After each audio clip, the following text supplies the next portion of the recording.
because there's nothing chaotic about it. Chaos basically means randomness, means anarchy, means a complete lack of order. A system under the influence of a deterministic chaotic attractor is, on the contrary, it's quite ordered. It's just that it's order. It's like it's like the pulsation of the chemical reaction, but a much more complex pulsation. Our heart, for instance, when you see an electrocardiogram, you don't see an exact repetition of the beats as it would be if it was a perfect clock. You see a repetition with variation, repetition with difference, because cardiac cells beating together follow this type of chaotic dynamics.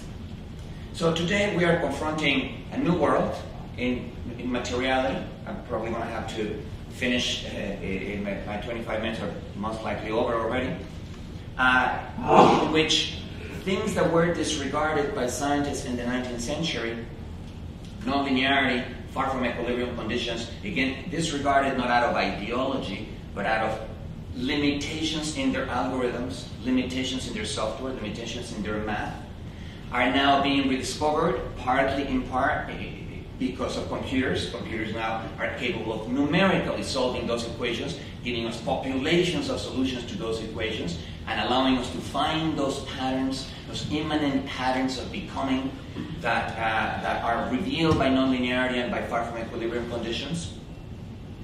But nevertheless, there is a certain ideological aspect to it, which I must mention because it's the connection between cosmos and politics.